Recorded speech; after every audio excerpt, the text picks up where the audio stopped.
Hey, it's Bill DeWeese from voice-over-training.org, and welcome to my six-figure voiceover success blog, this video edition of the blog. And today talking about Home Sweet Home Recording Studio. And I'll have to admit, that's one of the things that I really like most about being a voiceover artist.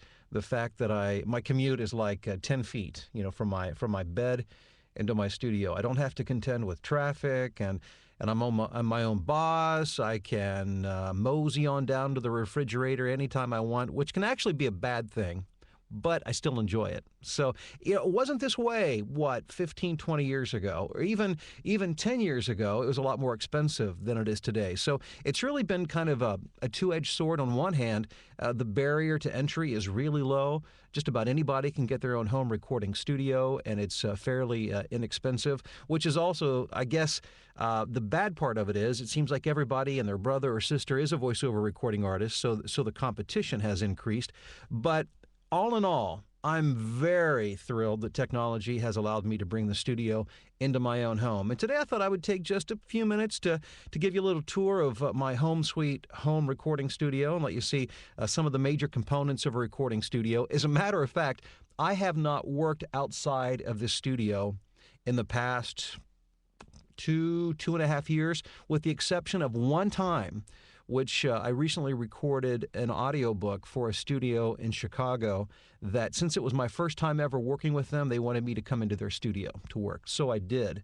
And they were happy with the work. They liked working with me, and they hired me to do another book, which I'm in the process of recording now in my own studio. So the benefits of having your own studio, it helps you control your own time, keeps costs down, because you don't have to travel, you don't have the commute, you're not burning gas, you don't have to necessarily even keep up with your wardrobe for work type stuff. As you can see, I wear blue jeans and t-shirts just about every day, and it's truly a beautiful thing. So without further ado, let me give you just a quick tour of what we have here. Let me open up my studio door here just a second. I'm going to do my best to show you what we have. First of all, let me tell you where I'm at. I am located actually inside the master bedroom closet of my home, and very, very grateful to the graciousness of my beautiful wife, who has allowed me to take up almost half here of the closet with my studio space. The deal was I could set up my studio if I put my clothes in another room. So she could put her clothes in the other half of the closet, which I thought was a pretty fair trade-off. But what I have put inside the closet is a 3 by 5 foot whisper room recording booth. Now, there are several companies out there that make recording booths, and I don't know necessarily that one is better than the other. I happen to find a good deal on this. This is a very nice recording booth, and I really like it a lot. No recording booth is 100% soundproof, so you have to know that going into it, unless you build your own studio from the ground up and all that goes into making it absolutely soundproof. The best you can hope for is to dramatically reduce the sound, and every barrier you have between you and the outside is another layer of sound that's either eliminated or reduced. And being in an interior walk-in closet inside of a 3 by 5 foot whisper room, it's very quiet in here. Unless my neighbor is running his mower right up next to my house, or we have a low-flying airplane, there's really never any issues. So it works out very well. This particular booth, and I tell you this because you might want to search Craigslist and other places to look for one on sale. There's a company in Chicago that had purchased 4 of these whisper room recording booths for a project, used them for 2 weeks, and then sold them through Craigslist. And I happened to find one at the time. My wife had a pickup truck, so my daughter and I drove it up and threw it in panels and pieces in the back of that truck and brought it home for half of the retail price. These things retail, this particular model retails for about $3,800. We bought it 2 weeks old, really brand new, for half that, $1,800. So, and for me, it's been wonderful. But I did a lot of work for several years, even without this, because here in the closet there are a lot of clothes, which really help to treat the room acoustically. So let me just take the camera here, and I'll try my best not to make you motion sick. The components of a studio, first of all, here, my microphone. This is a Neumann TLM 103 microphone, retails for about $1,000. Bought mine through eBay, slightly used for $800. You know, it's funny, there are raging debates on the forums as to what is the best microphone, or what is the best microphone for you. What is the best microphone for you? What is the best microphone for me? In all honesty, I have no idea. When I go, or when I have gone, and it's been a while, to another recording studio to record, they never try to match a microphone to my voice. They have a good studio microphone that you use when you go there. And my humble opinion is, if you have a good studio microphone, you're going to sound, it's going to be more than adequate for your needs. And this Neumann, every time I've had a studio engineer that I've done a session with say, what kind of microphone are you using? And I tell them, they go, oh, yeah, good microphone. So no complaints from the Neumann TLM. So this is the major component of your studio. You want to make sure you have a good microphone. Although you don't need to start off with a $1,000 microphone. For the first couple of years, I used a Marshall MXL 2001, which you can buy on eBay now for about $50. And I was making a full-time living. I actually grew to a six-figure income while I was using that $50 microphone. And then, of course, I had a little better cash flow and was able to upgrade some of my equipment.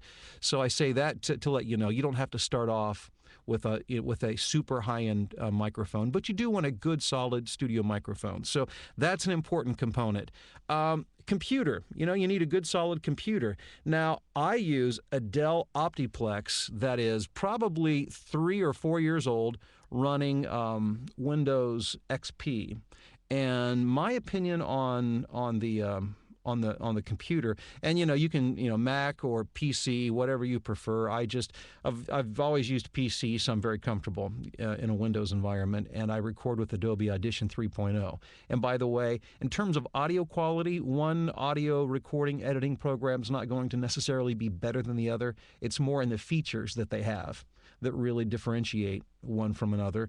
And Audacity, which is a free program you can download on the internet, is a good, solid program that I've worked with before. So if you're starting off with a low or no budget, that might be a good option for you to use. But I like to use computers that are not necessarily cutting edge, because the bugs are worked out.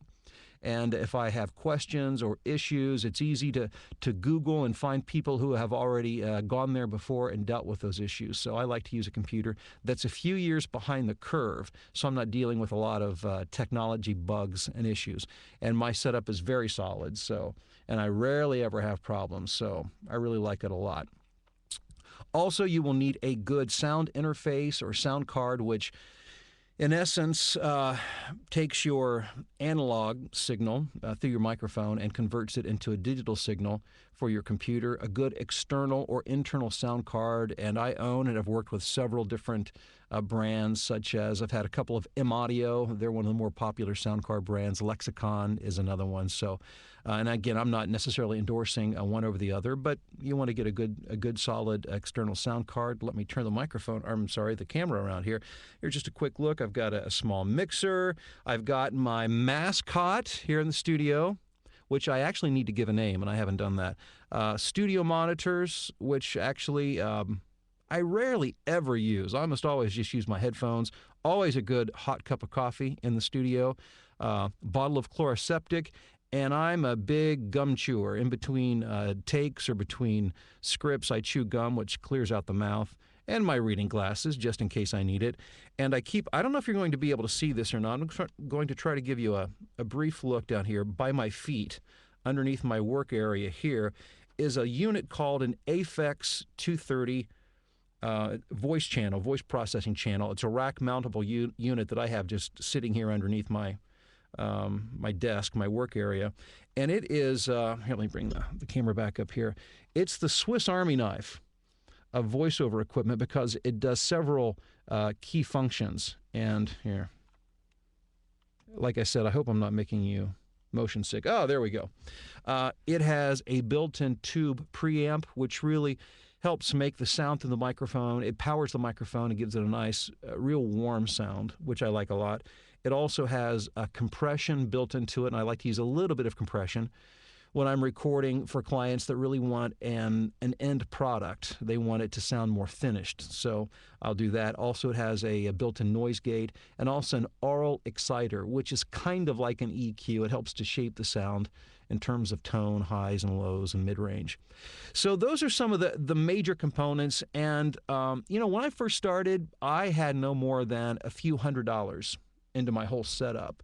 And right now, this studio, the setup that I have right now, most of my money is in this Whisper Room recording booth, 3x5 foot, which I said, as I told you, I bought used for half price, $1,800, and this Neumann TLM 103 microphone, which retails for $1,000. I bought it for a few $100s cheaper, on eBay. So with a little bit of shopping and looking around on some of the voiceover forums, you can find some pretty good deals on your equipment. Oh, and here, I thought you might enjoy seeing this. As you can see, my wife would kill me if she saw me doing this, but this is our closet. So as you can literally see, I am in the closet here with my recording booth.